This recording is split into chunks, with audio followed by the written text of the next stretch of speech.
Maraming salamat, Congressman Lopez, sa inyong imbitasyon, sa inyong pagpaliwanag, sa inyong pag-welcome sa akin. Binabati ko rin si Mayor Lim, si Congressman Asilo, yung iba't ibang opisyal ng pamahalaan, at lahat ng mga opisyal na narito, pati na rin, lalo na yung mga kabataan na nag-aaral dito. Congratulations sa inyo lahat. Nagagalak ako makabisita nitong bagong pinangalan na Honorio Lopez Technical Institute. Maganda yung pangalan technical dahil linalarawan ang pangangailangan ngayon, itong ating panahong ito. Ang eskwelang ito ay, gaya ng sabi ni Congressman, ilang taon na. Ngunit marami nang natulungan, mga kabataan at kahit yung hindi gaanong kabataan, natulungan upang magkaroon ng disenteng trabaho.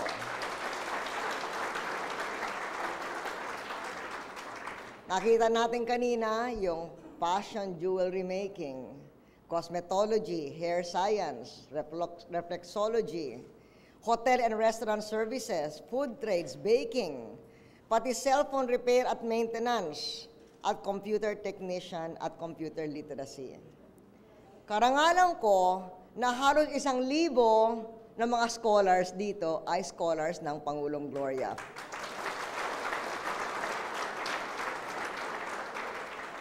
Ito ay yung sa mga food and beverage, barista, manggugupit, masahista, motorcycle repair, carpentry, plumbing, masonry, welding, barating, magbubukas, at culinary arts. This is very important dahil ang pundasyon ng oportunidad ay edukasyon. At sa edukasyon, napaka-importante ang technical and vocational education. Ito ay susi, ang edukasyon ay susi sa mas magandang buhay. At sa mga panahong ito, ang malakas na edukasyon ay dapat kasama ng malakas na backbone ng teknolohiya. Kaya ako'y nasisiyahan na may kurso dito na computer technician at computer literacy. Congratulations.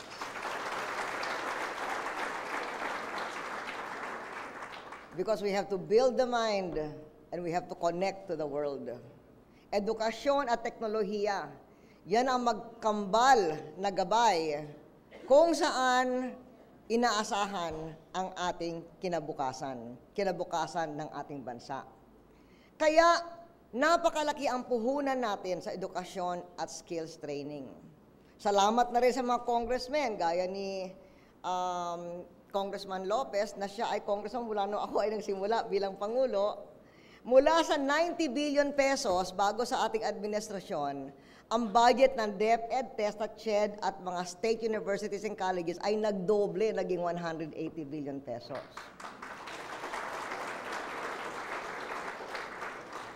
Hindi lang ito ang malayong nang naabot. Buong Pilipinas malayo nang naabot mula Enero 2001. Salamat at nabura na ng panahon ang maraming alaala tungkol sa napakagulong panahon na yun. Wala pang 10 taon nakaraan nang ang bansa ay nasa dulo ng lubhang kaguluhan sa politika at pagkakrote sa pananalapi. Ipit paurong noon ang ekonomiya. Konti lang ang puhunan, pumapasok. Konti lang trabaho, linilikha. Ang utang ng pamahalaan sektor na 3.6 trillion pesos ay higit pa kaysa sa ating GDP ng 3.3 trillion pesos. Halos walang dolyar. Panahon noon ng mas mababang mga sweldo at mas mataas at matataas na presyo. 5,000 lang ang at sa napaka-babang kita sa buwis, halos hindi makapuhunan sa pagpapalawak ng kalinga sa kalusugan, pag-ibayo ng edukasyon, at kailangang kuryente sa malalayong barangay. Sa miserableng eksenang ito, pumasok tayo. Hindi ko hinabol ang panguluhan noong 2001. Hinulog ng langit. But we rolled up our sleeves, buong loob, na babaliktad ang landas ng Pilipinas. Nakatukoy tayo parang laser beam upang maghatid ng mga tunay na resulta para pag-ibayuhin ang mga buhay ng mga karaniwang Pilipino.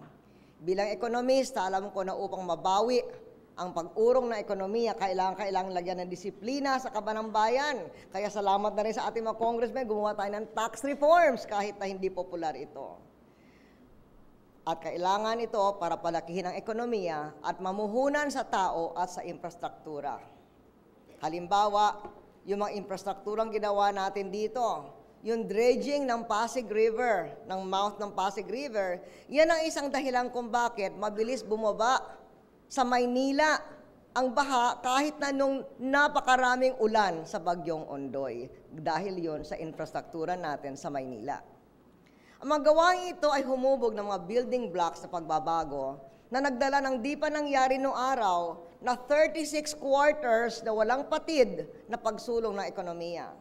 Naglikha tayo ng 9 milyong bagong trabaho, sana makaabot ng 10 milyon pagtatapos ng ating administrasyon, at nagdagdag ng 52 milyong katao sa kalinga sa kalusugan. At matatag pa rin ang kaba ng bansa kahit na namuhunan tayo doon sa mga yun dahil nga sa ating mga reforma sa buwis. At kasama dito, nagtayo tayo ng 100,000 silid-aralan kasi gusto natin education for all. Kinikwento nga ni Congressman Lopez na yung konti lang ang nagagraduate doon sa mga nagsisimula